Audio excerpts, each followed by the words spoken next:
everyone, and welcome back to another MindMatters show. Today we'll be talking about a subject that we've been wanting to discuss for quite a while now. It's the afterlife. It's the idea, the reality of what happens to human beings after we've passed on. Now, maybe we can preface this program by saying that if you don't think that such a possibility exists, you might listen with an open mind. If you really have no openness to these ideas, then it would perhaps be a waste of your time to listen in. Because what we're about to present, we find at least to be fairly compelling information to suggest that souls, if we can be said to have souls, or consciousness, does go someplace, not in the physical sense that we would come to understand about reality, but that there is an ongoing life once we've physically died to this reality. So I would say that, well, for one thing, there's a lot of information out there that points to the possibility of an afterlife. We'll be getting into some of those things today, but we'll also be focusing more on those descriptions that have come to us of what a heaven may be like, what its function is, what it exists to do, how it functions in the context of a cosmology that's been presented to us in all sorts of esoteric literature. I would say that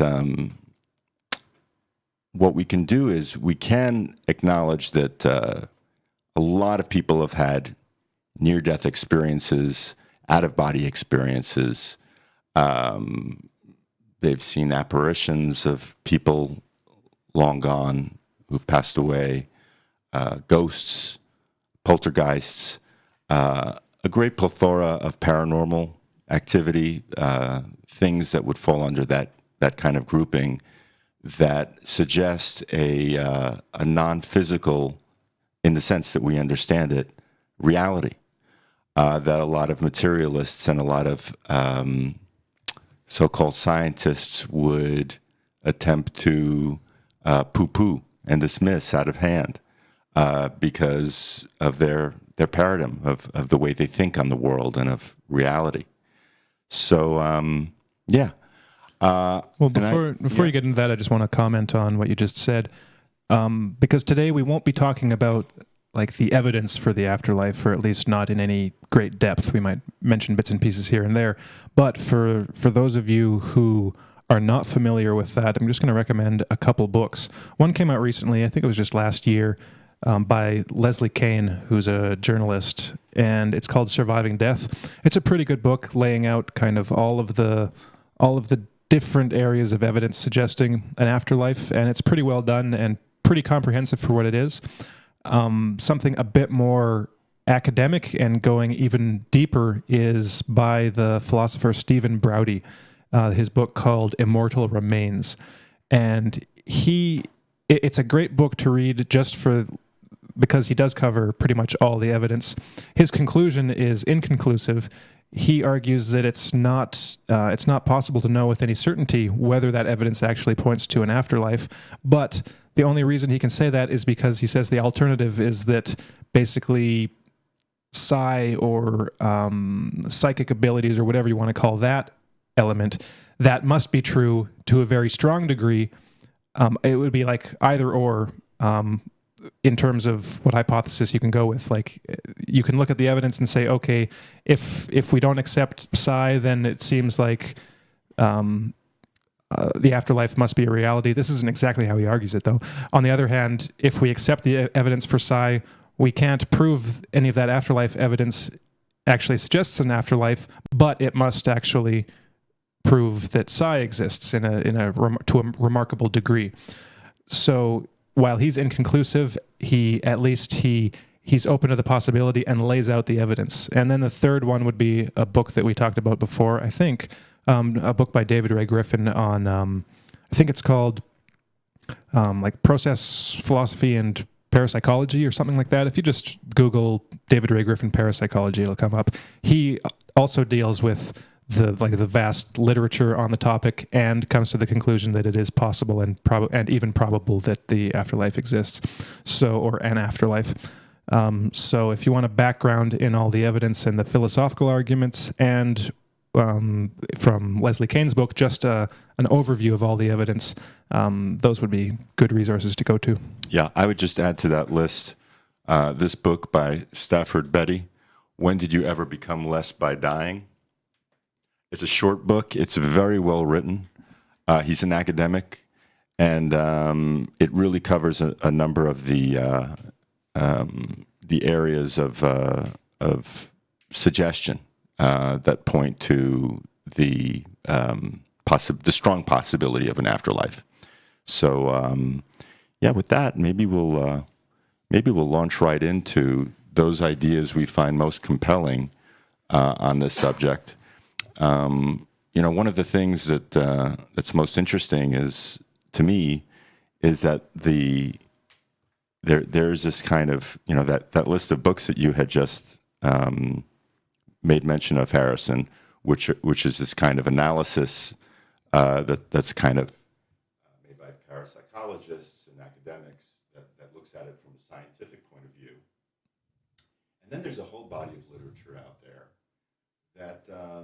that is just almost pure, unadulterated content that has been communicated through spirit mediums or individuals who have been inspired to do automatic writing, which is a process by which they're being told something and become a kind of vehicle through their writing of all of these messages that they've been told. And there's a rather large body of work on this type of content. One in particular that we'll be discussing today is a favorite of mine. It's called The Life Beyond the Veil. This was transcribed by a Reverend George Vale Owen this started in the 19-teens. And I think we have a picture of him, Adam. Yeah, so I'm not sure which one that is, but he was quite a big figure in his days, even though I had never heard of him until a few years ago. What had happened was the messages that he was conveyed and had written out were of such a high quality that they were picked up and distributed by a weekly publication in the UK. He was a pastor in a church, living in very modest means with his family, and he kind of shot to fame with his writings because it gave a lot of people a great amount of faith and hope that there was indeed more to this life than they had been told, in essence. He was supported by such figures as Sir Arthur Conan Doyle, who is the author of the Sherlock Holmes books. And he was known internationally. There was an article, I think we have a clip of it, from a publication in Brooklyn, New York. So he gave talks. His writings were widely distributed. And we'll be reading a few passages from this text today, which hopefully gives you some idea of why he was hailed and appreciated to the extent that he was. And I just thought I would start with a description of what the world is in the afterlife, according to Vale Owen. So he writes, all these zones of which we have spoken are inhabited by beings according to their degree, who progress from one sphere to a higher as they accumulate knowledge within themselves. You will see from what we have already written that as we advance from the lowest to the highest spheres, there comes a region of spheres which are interplanetary, inasmuch as they embrace within their circumference more planets than one. Still advancing, we come to a state where the spheres are of such a diameter that they are interstellar. That is, they embrace within their circumference not only more planets than one, but more stars or suns than one. All these are filled with beings according to their degree of sublimity, of holiness, and of power, whose influence extends to all, both spiritual and material, within the sphere to which they have attained. We have but advanced, you see, from planet to star, and from star to stars in their grouping. Beyond are spheres more awful still and more tremendous. But of these, we in the 10th sphere know that little indeed and nothing certain. But you will be able faintly to realize by a large effort of your imaginative powers the meaning we had in mind when we wrote last evening of him whose name is to us unknown and unknowable. So, when you worship the Creator, you have, I suppose, no very definite idea of the order of Creator you intend. It is easy to say you mean the Creator of all, but what do you mean by all? I would love to read more from this passage. It's beautiful and compelling, but I suppose we have a lot we want to get to today.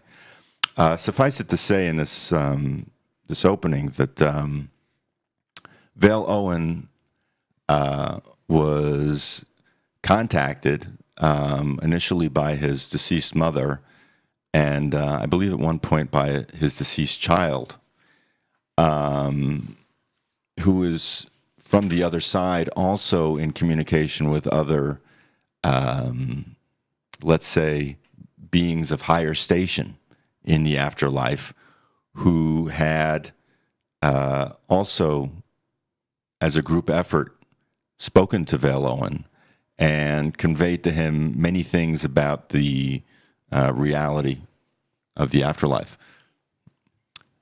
Well, I think it's interesting what you're the description of the hierarchy of beings being based on knowledge. Was that what you said? Mm-hmm. Basically knowledge, because in the previous shows we've done on Jordan Peterson's Maps of Meanings, one thing that I found really interesting is that at the core of these meta categories he has for existence, the known and the unknown and the knower, basically being just present in every conscious person's life, and we are biologically adapted, I guess, in some way to this basic structure of the universe, and that at its core is knowledge, and something very very critical to the entirety of our existence. And so then when you think,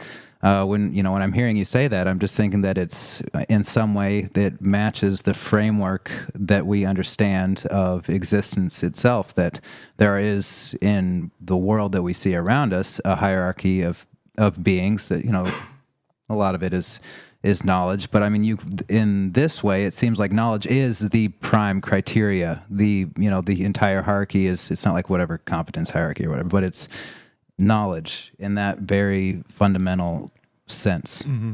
Well, I want to kind of share my outlook on the afterlife kind of evidence and all the stuff in these books before getting into a couple points. And that's just that, like, I don't know what to think about all of it, because a lot of it's contradictory. A lot of it sounds really cool. And like, I'll read these books and be like, oh, it's very interesting. It's very fascinating. It's like reading a science fiction book or something, because the ideas are just very intriguing and eye-catching, in a non-visual way. But it's hard to know what to think, like what to take seriously. So one of the things that I've been doing while reading this stuff is to try to see how it might regardless of its truth value, like regardless of whether this is actually the case for exactly how the afterlife is, what can I glean from that about ordinary life? What implications might it have for how I live my life and how humans live their lives? So on that subject right there, you have this recurring theme in all this mediumistic literature about the afterlife of this cosmos that is structured hierarchically in levels of planes or dimensions or whatever. You have and oftentimes you'll get different numbers for number of planes, like 7 planes, 10 planes, 12 planes, or whatever. And so, like you pointed out, Corey, for me, that is interesting in that it reflects the reality that we find ourselves in right now, as the living. We can parse reality, we can parse human interaction and human being into those types of hierarchies, and it is reflected in everyday life. So I think it's hard for anyone to deny when you look at a group of individuals that on any given feature they will rank according to some criteria, and the criteria for these books, it's as if they are recommending or pointing out a set of criteria that aren't generally recognized among the public. So if you look at any given society, you can point out all their shallow features and the things they worship, whether it's money and status and wealth or talent in some degree, like in sports or music or academic ability. But kind of like if you go back to some of the early Christian writings, it's like they're saying, well, those categories, those hierarchies are irrelevant. Here are the things that really matter. And you find that in philosophies and religions, not explicitly dealing with the afterlife, just about how to live your life here. It's what really matters. And so I think it's kind of a what's the word, like a transvaluation or something. It's for me, it's almost like a call to revalue your own values, to say what really matters. And this, it comes down to, or you can see it in something very practical. Like if you read studies and interviews that people have done with people who are approaching death or who are about to die, and ask them what matters and what their biggest regrets are, you find that prior to dying, that people have remarkably similar things that they value now that they're older, and that they feel like they should have valued beforehand, and that is really their relationships, the way that they've behaved with their family and friends, and the kind of not necessarily the legacy they'll leave behind, not in terms of their social status or anything like that, but the legacy of who they are and and what they will represent to the people that survive them. So you find that radical shift in values just in the normal aging process, and then when you add in the afterlife stuff, if you get into like near-death experiences and things like that, you have a similar thing where these people who have these experiences who die and then get translated to this other afterlife realm, they experience that. They often have like a life review where they look back and see all of the mistakes that they've made from this new perspective. Mm-hmm. That they're re-evaluating their entire life and all the choices they've made from a different perspective, from a new perspective. Mm-hmm. And oftentimes afterwards, they will change the way they live their life in some way that will now reflect those new values. And so the afterlife experience, the near-death experience, has this effect of changing the way that you approach life and that you live your life. So you can do the same thing when reading all these things, regardless of whether you think they're true or not. I think there's something there's a lot that can be gleaned from this new perspective, because it's basically it's basically presenting this picture of this radically different perspective on life from what a lot of people have generally, either because they don't think about it or because they have rigid beliefs already. And then and then using that as this model to then compare your present self with. And that's also, if we go back to maps of meaning, that's the diagram, that core diagram of maps of meaning of the unbearable present and then the ideal future. And it's through the constant comparison with that ideal future, and that will determine how you bring about the future in the present, what goals you have in mind, and what means you use to attain those goals. So just studying this kind of stuff can reshape that picture. That's that revolutionary shift that Peterson talks about, of totally changing your outlook, because if you change your worldview, the way you see the world, and you change your ultimate goals and aims, that you've moved on to a different different diagram, a different trajectory. And so, one of the books I've been reading is this one by Geraldine Cummins, The Road to Immortality. We'll be talking a bit about it, but just as a brief summary and introduction, there's a lot of things in there that I've been looking at in terms of that. Like, what does that say about life now, and what are the implications for action, for viewing the world and the self within the world and your place within the world? How does that change when you look at things, in terms of this new light? Yeah, the stories that we tell ourselves and one another about death, they are extremely significant for how we live our lives. And you can, nowhere is that more evident than, especially in, like the radical jihad type, mythological imagination that, if you are completely fearless in battle and, you just, suicide kind of a way of fighting. That's how you know that you will be guaranteed Allah's pleasure, because you gave up everything to the will of Allah and determined it was up to Him whether you would live or die. And so basically being a good radical jihadi, that's one of the the traits, and that's conditioned by an attitude and a belief in the afterlife. And that's just one extreme example, but it's something that we've been telling stories about the afterlife for just eons, for as long as we know that we've been telling stories.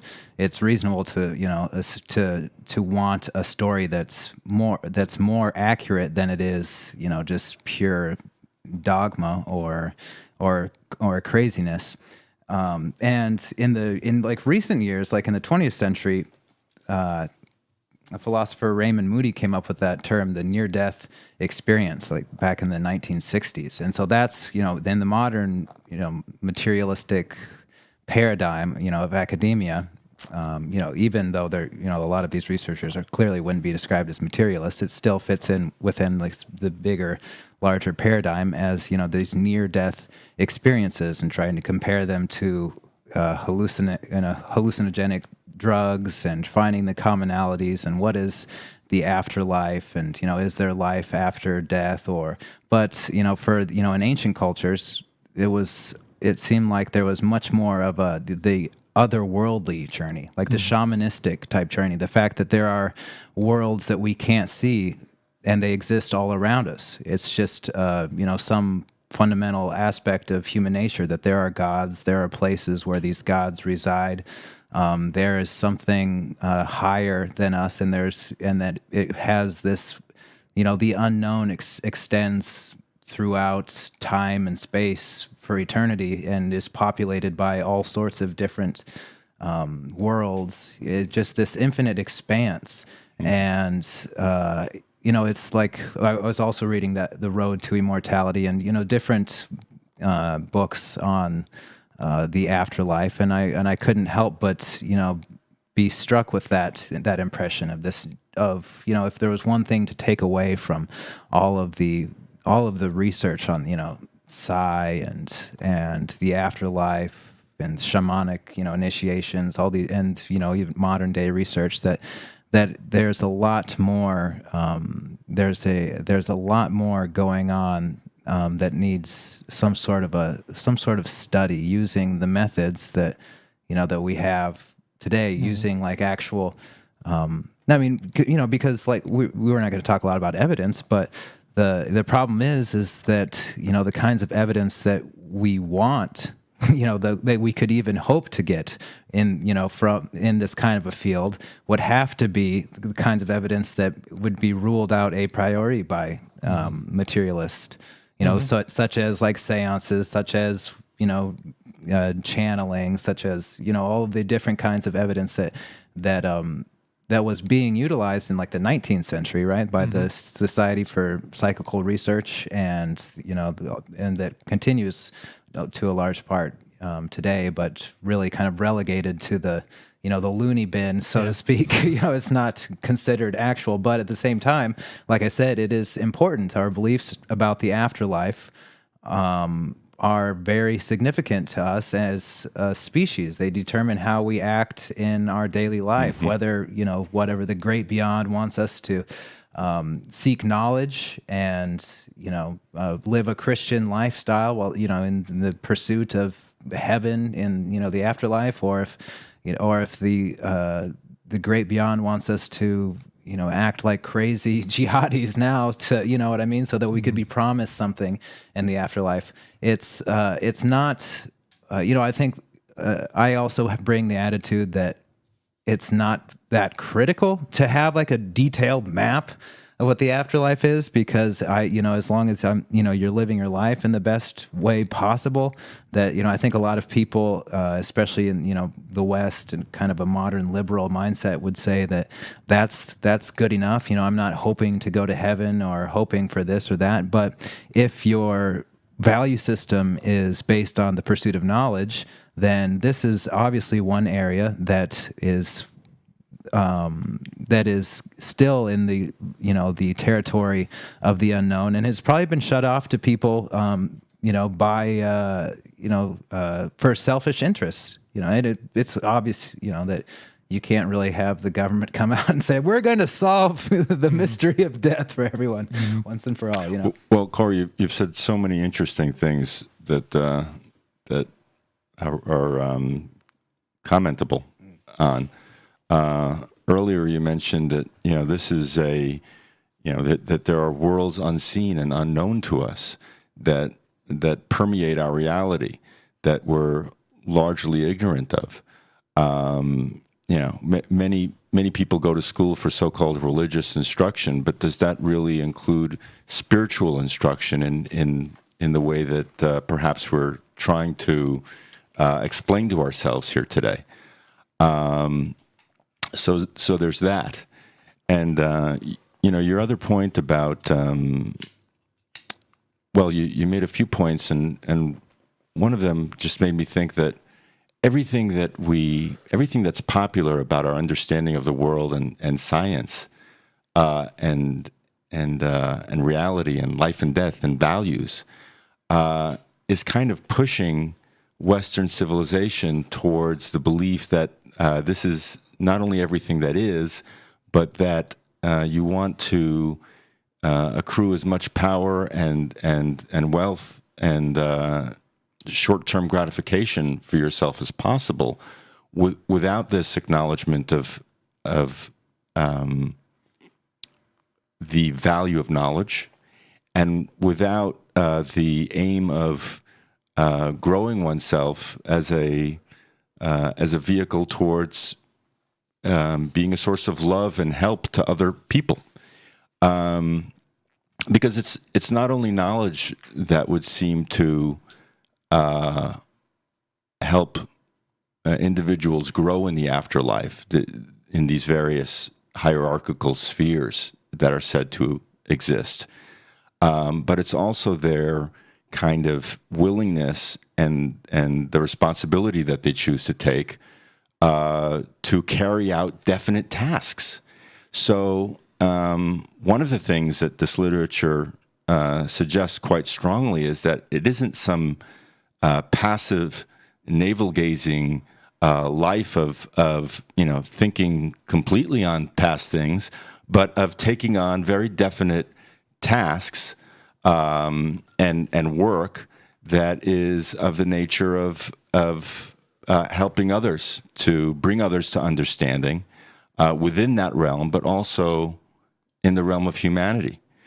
And that's also, in large part, the purpose of a lot of these books and the reasons why, these books even exist. It's because there is, according to them, an impetus, a desire to assist humanity in knowing that there's more to life than this very veiled 3D experience of ours. Oh, I just wanted to read one quote, just to follow up on the points that you made.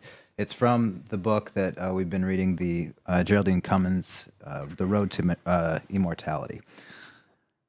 The reason, therefore, for the universe and for all appearances, for even the little mundane joys and sorrows of human beings, is to be found in the term evolution of spirit, the need for complete fulfillment, which can be obtained through limitation, through the expression of the spirit in form.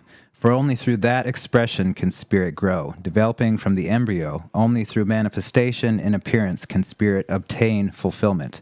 For this purpose were we born. For this purpose we enter and pass through myriad worlds or states, and always the material universe is growing, expanding, giving fuller and fuller expression to mind. The purpose of existence may be summed up in a phrase: the evolution of mind and matter that varies in degree and kind, so that mind develops through manifestation, and in an ever-expanding universe, ever increases in power and gains thereby the true conception of reality. The myriad thoughts of God, those spirits which inform with life all material forms, are the lowest manifestation of God, and must thus learn to become God-like, to become an effective part of the whole. Now, it's a very interesting hypothesis. Mm-hmm. And Harrison, can you describe a little bit about this book and the author? Sure. So, who wrote those words? Yeah. So, I think we have a picture of her. Yeah. So this is Geraldine Cummins. Elan might have more details than me, but she was she was one of these mediums that engaged basically in automatic writing. So she'd go into like a light trance and then just start writing. In the introduction, they have a really cool description of how this would happen. Mm-hmm. She'd basically go into this trance and her assistant, like I'm not sure if it was a man or a woman next to her, would basically have like these sheets of paper, and she'd just start writing. And then when she was down a page, the other person would like take it out and put another page in, and then she'd continue on. And like no punctuation or spaces, so just writing the letters, all the words jumbled together. And then they might stop for the night and come back the next day and then pick up right where it left off. There are a lot of cases like this in the parapsychological literature of automatic writers like this who... I can't remember the name of one of the most famous ones. It might have been Leonora Piper. I can't remember if that was her or not. Who would write novels and whole books like this, sometimes separated from like the sessions between weeks or months, and picking up right where they left off, and they wouldn't need any editing. Like they were complete works, just as if taken from dictation. And the person, the spirit that was allegedly inspiring these words was that of Frederik Myers, who was one of the original founders of the Society for Psychical Research. He'd written a book that is kind of a forgotten classic called The Human Personality and Its Survival After Death. And this was the book, I've mentioned it on a previous show just in passing.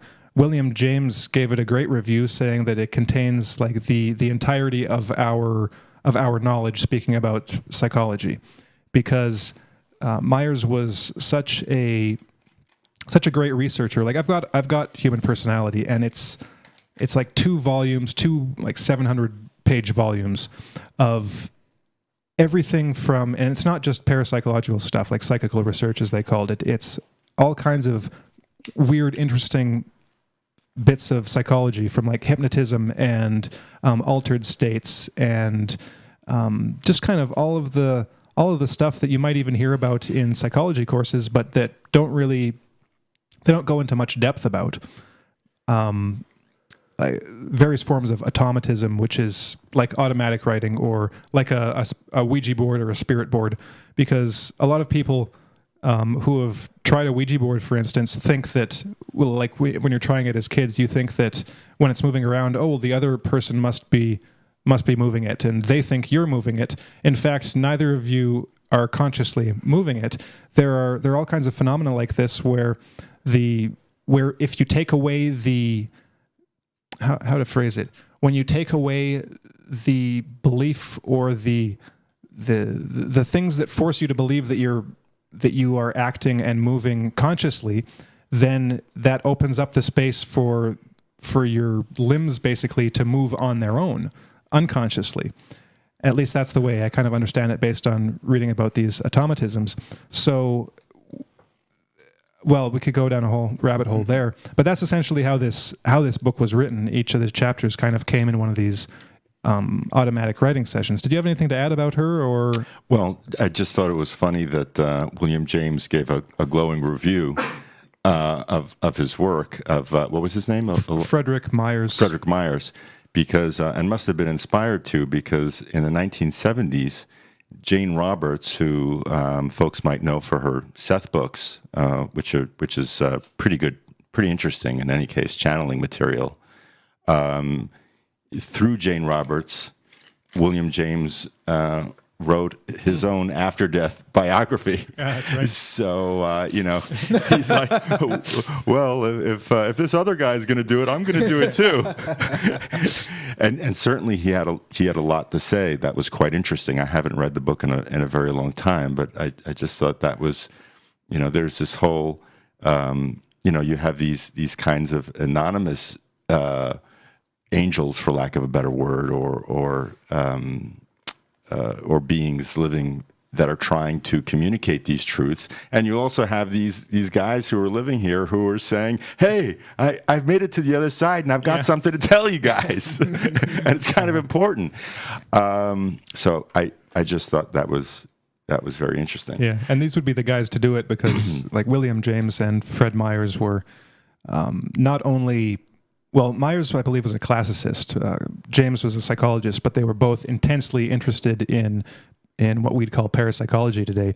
And not a lot of people know that about William James. Like, he's still well regarded in the scientific community for his Principles of Psychology, which he wrote, but not a lot of people know that he was very, very much involved and interested in psychical research.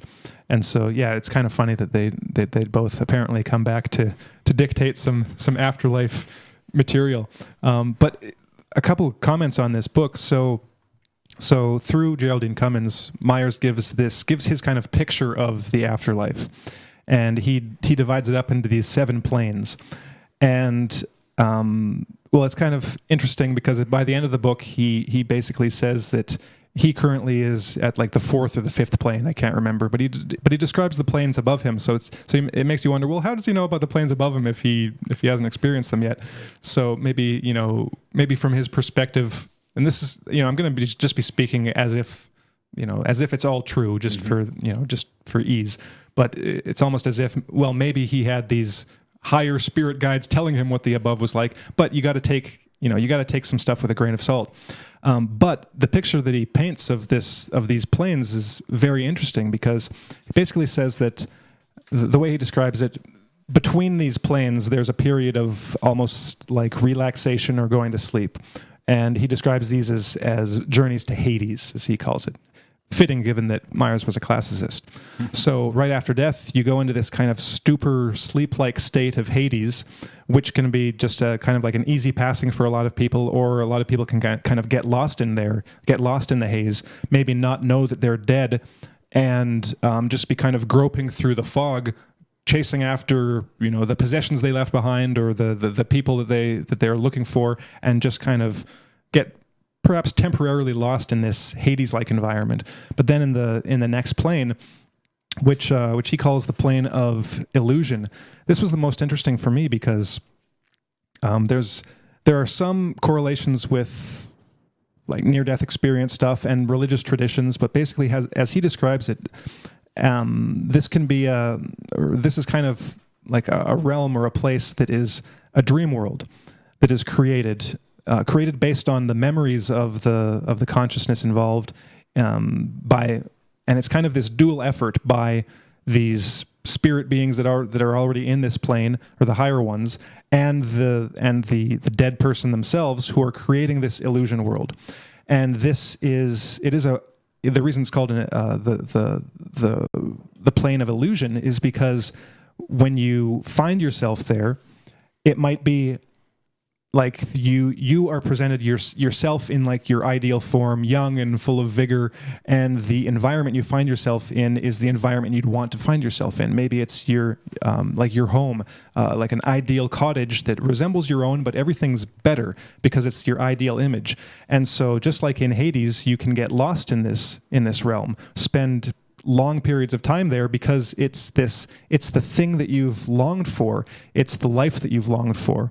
It reminds me of just the few scenes in Gladiator, where the Roman there, he goes to the afterlife and he's moving his hand through the wheat. It's like that's the place he wanted to go. It's where he feels safe.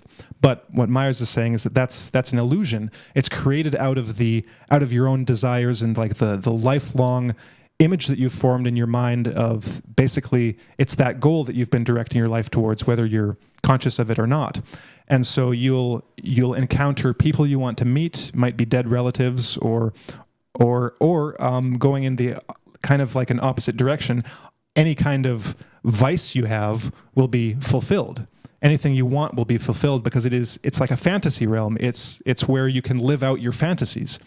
And so another way of kind of getting trapped there is through the things that through whatever let's say more negative vices that you might have. So if you're a cruel person, if you're like a sadist or something, you'll find spirits that want to like fulfill those urges for you, like let you be cruel to them. Sexuality, you'll find lots of willing participants in your sexual escapades, and there are similar descriptions, not quite the same, in the out-of-body experience stuff about.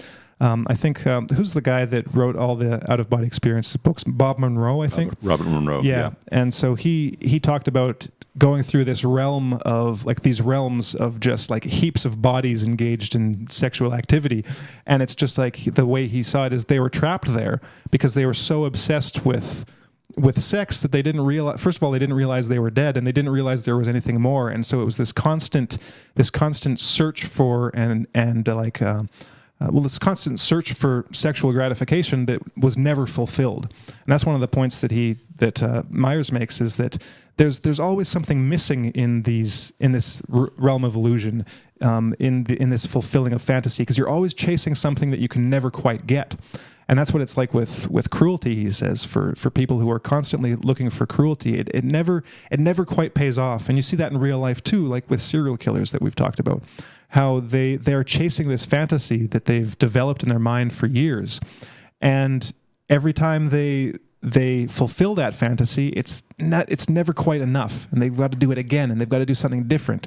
It's that this idea of perfection. It's chasing this impossible ideal that they've built up in their mind and never quite getting there, and that leaves them dissatisfied, so they keep re-engaging in these behaviors. And that's why they're serial killers. They get something out of it, but it's never enough, so they have to keep doing it. And that's like what the realm of the plane of illusion is like. It's this place where if you don't have your shit sorted out, if you don't have your hierarchy in order of values in order, mm-hmm. then you'll get trapped in these cycles that go nowhere. Well, that's very interesting. In Life Beyond the Veil, there are a few similar correlations going on.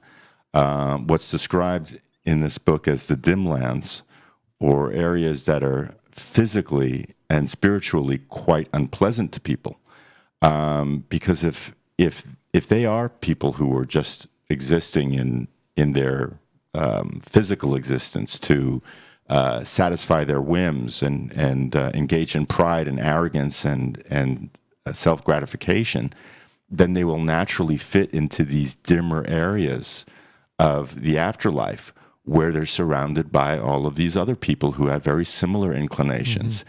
And it's an unpleasant place.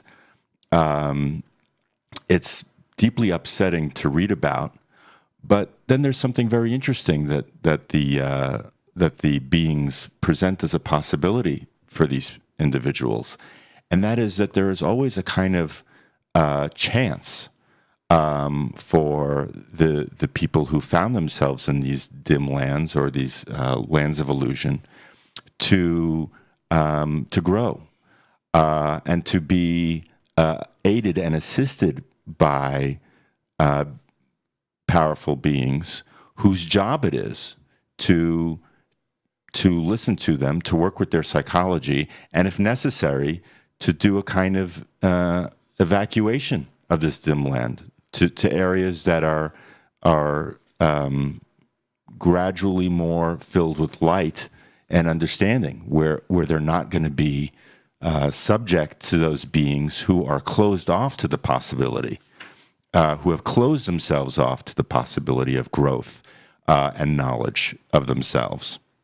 And that reminds me of this little passage from the book. That is what perplexes many who come over here. They expect to find all set ready for their dismissal from the presence into torture and cannot understand things as they are. Others who have cultivated a good opinion of their deserts are much disappointed when they are given a lowly place, sometimes a very lowly one, and not ushered immediately into the presence of the enthroned Christ to be hailed with his "well done." Oh, believe me, dear son, there are many surprises awaiting those who come over here, some of a very joyful kind, and others the reverse. I have, only lately, seen a very learned writer who had published several books talking to a lad who, in the earth life, was a stoker in a gasworks, and being instructed by him. He was glad to learn, too, for he had partly learned humility. And the curious thing was that he did not so much mind sitting at the feet of this young spirit as going to his old friends here and owning up to his mistakes and his vanity of intellect in his past life. This, however, he will have to do sooner or later, and the young lad is preparing him for the task. It is also whimsical to us to see him still clinging to his old pride, when we know all about him and his past and present status, which latter is rather low, and all the time he is trying to think he is hiding his thoughts from us. With such, their instructors have to exercise much patience, which is also a very good training for them. And now let us see if we can explain a difficulty which is perplexing many investigators into psychic matters. We mean the difficulty they have in understanding why we do not give them information which they desire about one thing or another which they have in their minds. You must try to realize that when we come down here, we are not in our proper element, but are hampered with limitations which are now strange to us. For instance, we have to work according to the laws which are in vogue in the earth realm, or we could not make you understand what we wish to do or say. Then, we often find that when anyone has his mind fixed on some particular person whom he wishes to hear or see, or some special matter about which he wishes to inquire, we are limited by the straitened means at our disposal. Other reservoirs of power in that inquirer are closed, and those only are open to us which he himself has willed should be open. And these are frequently not enough for us to work with. Then again, the activity of his will meets the activity of ours midway, as it were, and there is a clash, and the result is either confusion or nil. It is nearly always better to allow us to work in our own way, trustfully, and afterwards to examine critically what we manage to get through. If information on any particular point is desired, let that point be in your mind at times as you go about your daily occupation. We shall see it and take account of it, and, if it is possible and useful and lawful, we shall find opportunity and means, sooner or later, to answer it. Who is this we? We? Yeah. Well, this speaker is I think it's Zabadil. It's one of the. I don't like this guy. Well, you may not like the message, Corey, but it is truth. No, so they work in groups. They work in tandem, according to this material. They network. They put their heads together. They consult beings that are of higher station than they are, and they coordinate and they pass on tasks that they're unable to because of their abilities. Again, according to the material. No, I'm just thinking this is one of the perennial problems that I have with this material is the fact that it can be so creepy. It's like these, if you open your mind to entertain this idea at all, you're like, wow, what a worm in the universe I am. Some archangels are doing some stuff somewhere. Mm-hmm. I think that's a big barrier to just any kind of. I mean, it's just the human ego wants to feel so much bigger than it is. Exactly. I mean, we also don't want to feel like we're in some mouse labyrinth, while these things are, looking down at us, and you know what I mean? You don't want to get that impression. And clearly, I think that's a big message too that you take away from a lot of this stuff is that there are cruel. There are, there is that element of the universe of this giant, crazy universe that we're discussing here that is cruel. There is cruelty in there. There are intelligences or whatever that are negative, but that there's no you have to keep in mind this kind of duality to the universe, and then also like the situation where you're seeing all this stuff kind of take place. When your parents disciplined you for something, was it cruel? Well, I don't think of my parents as archangels so much as I do they're just my parents. No, but you get the point. Absolutely. It's all about learning too. I mean, That's what it really comes down to. Don't feel so bad, Corey. We're all in the same boat over here. Well, I want to just come back to a previous point on like the story of the big author that's being taught by the stoker. Mm-hmm. This is, I'll read one paragraph from Geraldine Cummins. So on the lower rungs of this ladder of consciousness dwell those souls who still cling to human habits of thought, to the earthly personality, to their own individual line of thought. On earth, some of them have been extremely learned, but knowledge does not make a wise man. A great Indian yogi, a Chinese sage, a learned or holy Christian father may dwell for eons of time within the third and fourth superterrestrial states. They are typical representatives of soul man.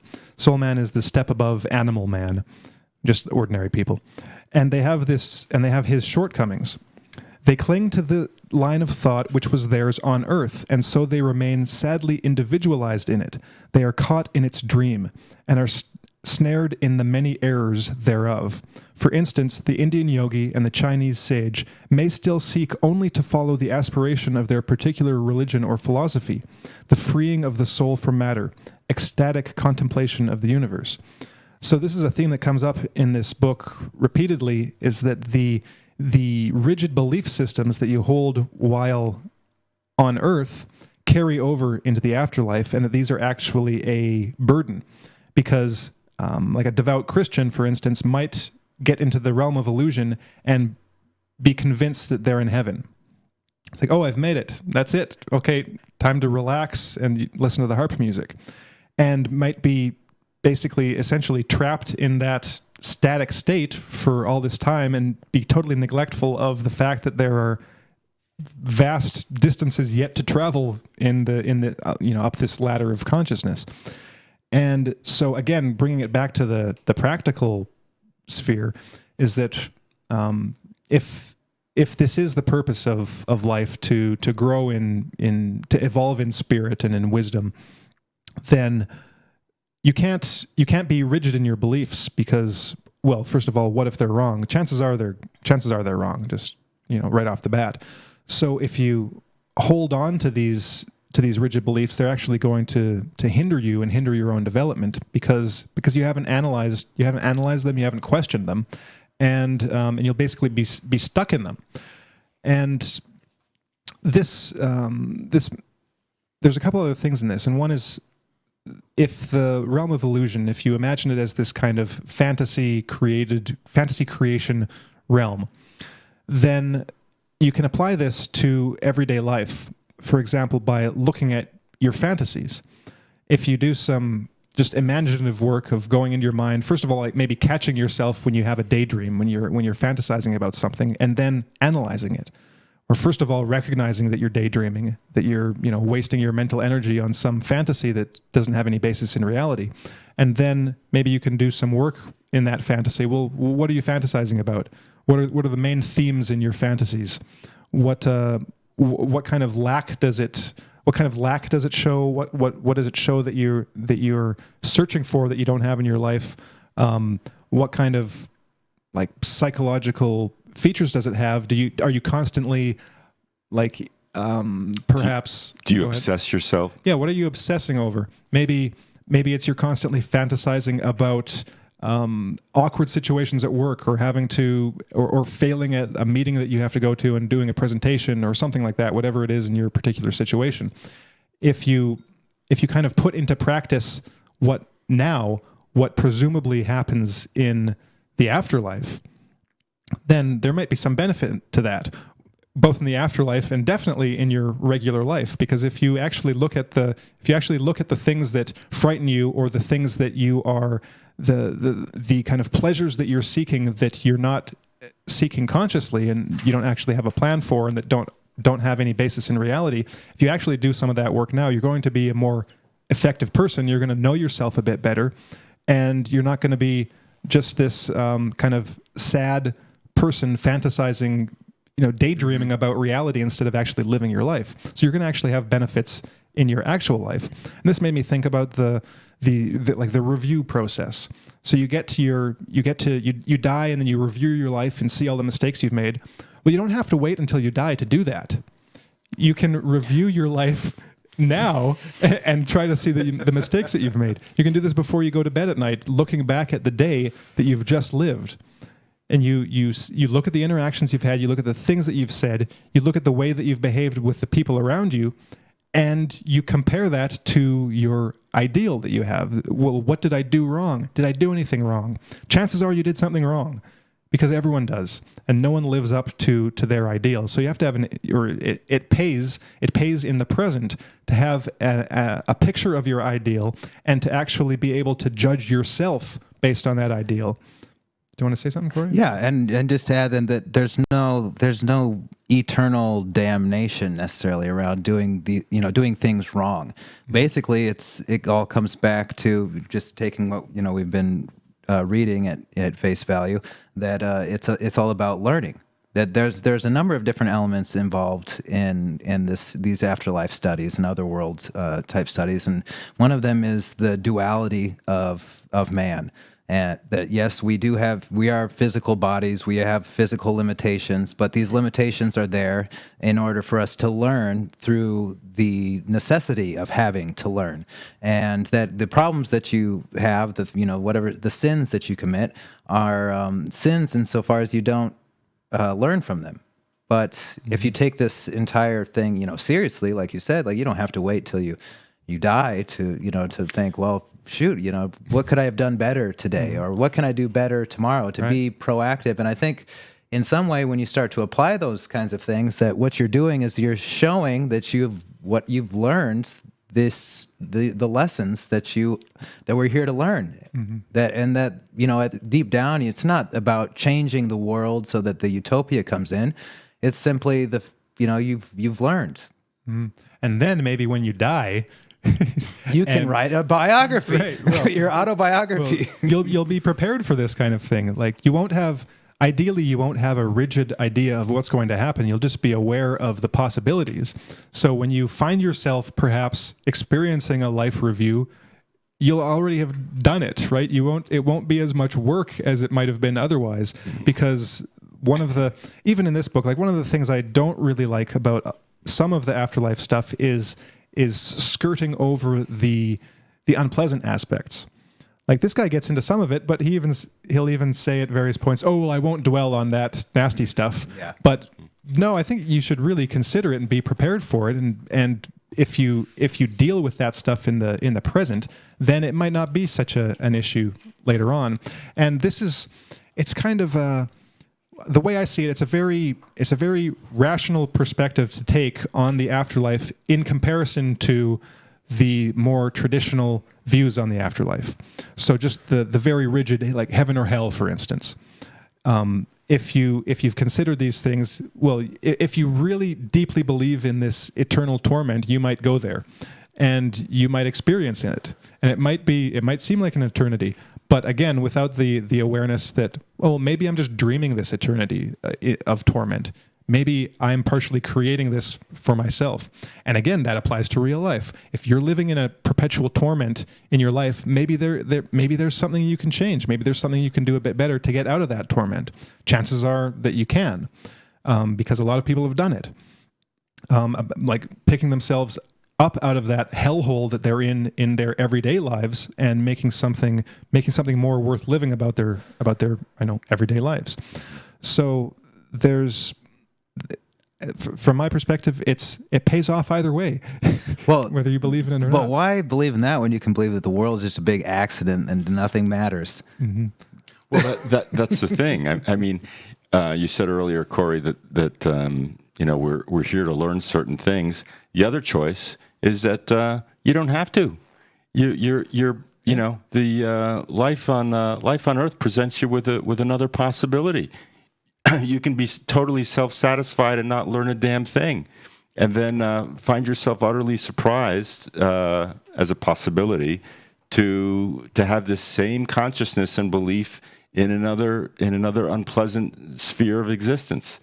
So the choice is ours, and in acknowledging that choice, we also get to decide just how much we want to learn or open our ways of thinking to ideas that may, in fact, lift us out of these problems that we quite often make for ourselves. And you don't even have to think of it in any kind of metaphysical or spiritual sense at all. You can think of it very practically, a la Stephen Covey's Habits of Effective People, if you wanted to.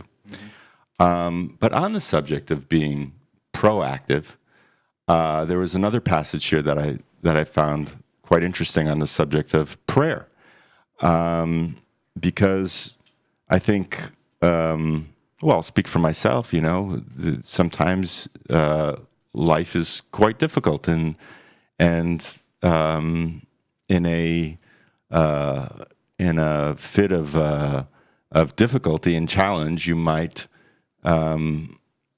reach out in such a way as to ask for some assistance and some ideas and some way forward when things seem implacable.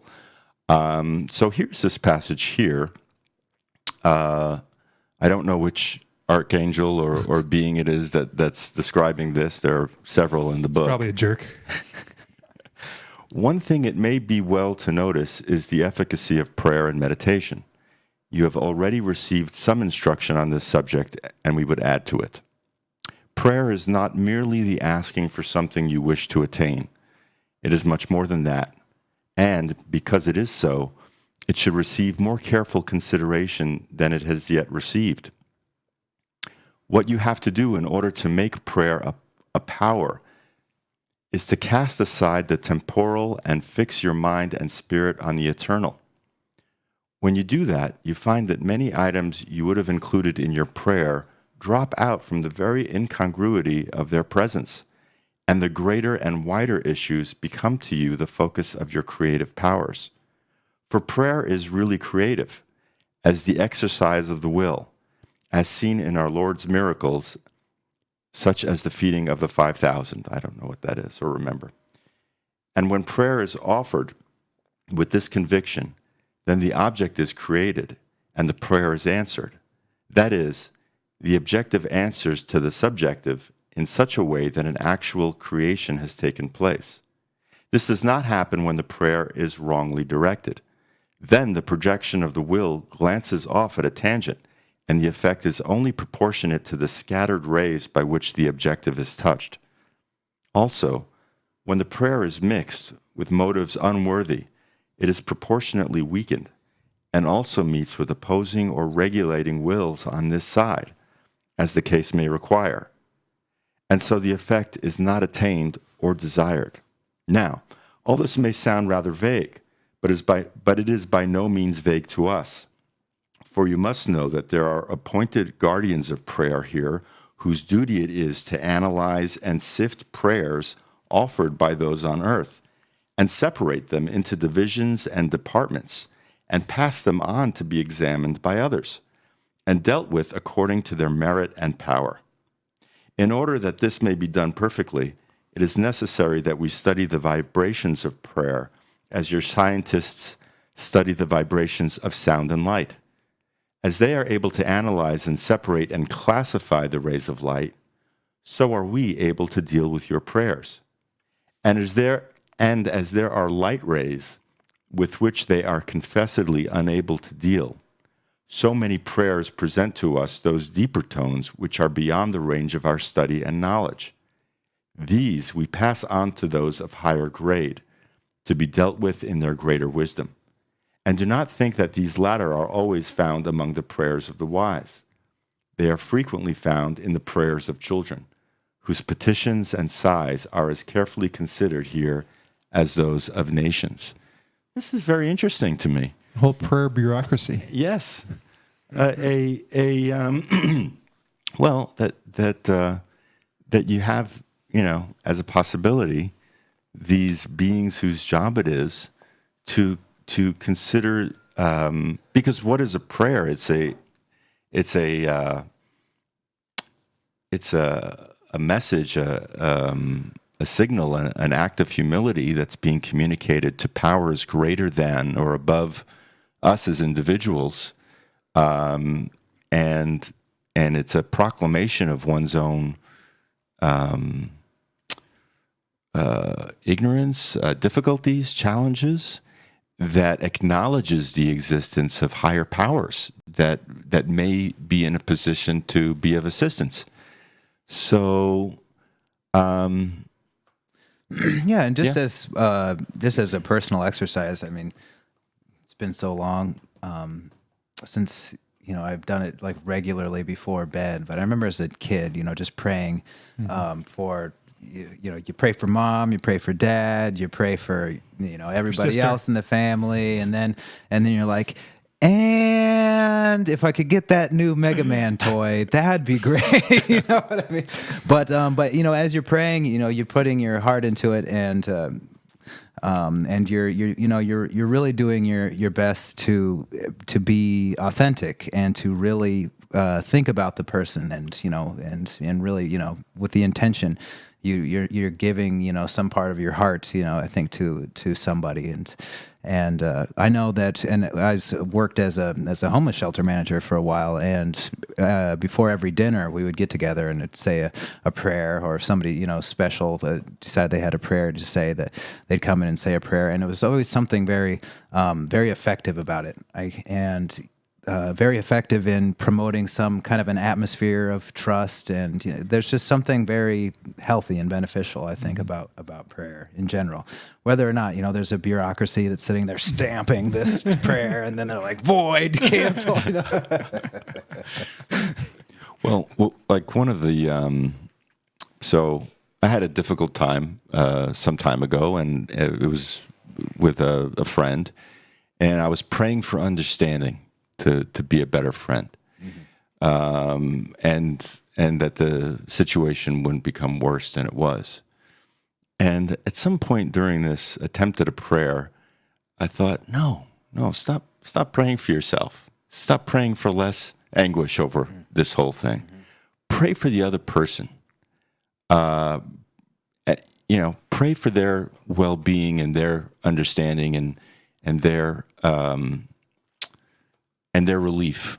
And I don't know if I don't know for a fact that it was the right prayer or the right attitude to take, but it was for me, a kind of it did feel right. It felt like I was realizing at least one correct or more correct dimension to what it means to prayer with all your heart, as you said, Corey, and to really think of the other.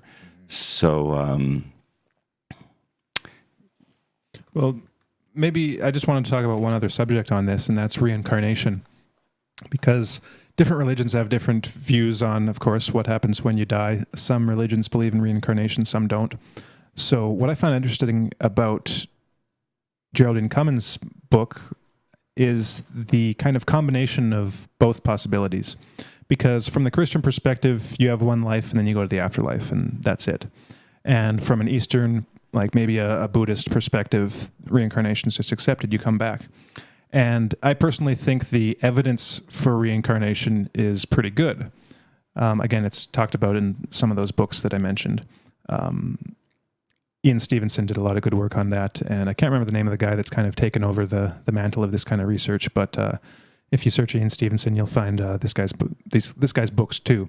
But the question is, well, what is reincarnation then exactly? Like, what does that even mean? And in Road to Immortality, Myers gives a couple very interesting ideas on what that actually is. He says a lot of what we might think of as reincarnation isn't actually reincarnation. But he says reincarnation is possible. But it's kind of it's in the job description of what he calls those soul men. So the people that are a bit more advanced spiritually. And that in these higher planes, at a certain level of advancement, you can come back, you can reincarnate. And then that's an actual reincarnation. It's your individuality reincarnating in a new body. But what we often tend to think of as reincarnation is actually just the repetition of a pattern. So one of the things we didn't talk about is one of his overarching ideas is this idea of a group soul, that all souls are part of essentially a group. They're like cells in a body, but they're soul cells in a soul body, and that in what might happen is that you live your life, you establish a pattern, you learn certain things, you have certain features, and you have certain talents and certain achievements, and then on your death, that is an established pattern, basically. And then that pattern is then available to be essentially reused and carried on by a different soul fragment. So now it inhabits that consciousness, and for all intents and purposes, like if you're looking at the evidence, if you have the ability to look at it, you might say, oh, well, that's a reincarnation of that person. When it's, according to Myers, it's not. It's just the pattern. It's just the life pattern. It's like in a sense that essence of that pattern just kind of the soul might like dissolve into the soul pool, and then a different bunch of or different fragment emerges out of that soul pool and adopts the shape that has been established in that previous life. So that's an interesting way of looking at it, because it's counterintuitive to the ideas that are put forward about reincarnation. That if you look at the evidence, the cases for reincarnation, these are often children who have memories of past lives and whose memories match up with people that they're able to identify, oftentimes involving very sudden, traumatic, and violent deaths. It might be like a car crash or a murder or something like that. And the pattern's the same. Even on a physical level, you'll have facial characteristics. They look similar. They've got deformities, like maybe if the person died and was missing a hand, the new body, the new person might have been born with a deformity missing that hand, or having birthmarks, like basically some cases just little deformities, might be moles or just like blemishes on the skin where in the pattern of like a gunshot wound, or almost as though they've been imprinted with something non-physical. Right. Yeah, like their shape, like the heightened emotion of that violent death has crystallized that injury into some immaterial form that then guides the development of like the fetus in utero, and they're born with that shape. And so those seem like a very good case for that soul died and then came back in this body and remembers all these things. And it could be, or it could be the pattern was established, the pattern was abruptly broken off and then continued in a new form, but with a totally different soul fragment or whatever. So an interesting possibility just to keep in mind, again, to not be too rigid in the belief system that you have. It reminded me too of one of Gurdjieff's ideas. We've mentioned Gurdjieff a few times on the show. He had this. His idea was that you don't reincarnate unless you have a soul, and no one has a soul until they've developed a soul, and that when you die, that you're basically like, without having crystallized your own soul, that whatever that is just dissolves after a certain amount of time, and there's no reincarnation. Or if it might be developed, it lives on for a certain amount of time, and then can reincarnate. Again, very similar to Geraldine Cummins, but basically reincarnation isn't necessarily a given. It isn't necessarily something that happens automatically and for everyone. And so and in one sense, it can be seen as a curse, which is, I think, what many religions see it as is, you have to come back here, or it can be a duty, like a responsibility that you take on for yourself that some very rare individuals take on for themselves, or it can just be an artifact of something that we don't understand when we look at it. We interpret it as reincarnation when it's not actually that, in fact. So one thing that I found interesting, I'm not quite sure what I think about it in this book, one final thing, is this I guess you could call it a vision that he has of the afterlife as this place where you die and then you just progress through these higher planes, and it's just all roses, kind of. Like, it might be hard work, but you've done your life, you've done your work on Earth, and then you just progress through these spheres, these immaterial spheres, until you're one with the Godhead. Yeah, I don't know how accurate that is. According to this book, it's not. Yep. That there are even advanced beings in higher spheres are presented with some challenges for which they sometimes fail, and are knocked down several spheres. Well, he talks about that too. So I mean, if all of this is even to be considered as a possibility, but it is a very like you said. I don't think you can look at any of this material and be too rigid about it. That you really have to consider all the possibilities and do a little work, because some of it does sound incorrect or wrong, and that could just be a reflection of one's own ignorance or rigidity, or it could be something else. Who knows? Well, or it could be like, if we take this idea of illusion land seriously, of living in a dreamland, people have great imaginations. And when you die, presumably you have the same degree of imagination that you had on Earth, maybe even greater. So we get all these messages basically from the imaginations of people who may have created worlds out there in the afterlife that aren't the whole picture or their particular picture, and might be inhabited by millions or thousands of beings who all share the same illusion of the afterlife. So it's you come back to the perspective of having a healthy dose of skepticism about it, so that you don't get trapped in a rigid belief system that then limits your capability, your capacity for whatever spiritual advancement is. Because if you're limited, if you're stuck in a rigid belief system, then it's a prison of your own creation that you may never, or you may have a lot of difficulty escaping. So again, if you put into practice something in life now, you can escape that prison, presumably in life now, as opposed to spending eons in a really cool fantasy world after you die that is basically an illusion that you've created for yourself and collectively with other individuals, and that you might not have to inhabit. Did you have anything else to add, Corey? Well, I think that's a good place to end this show. end your illusions. Find out what your illusions are first, maybe.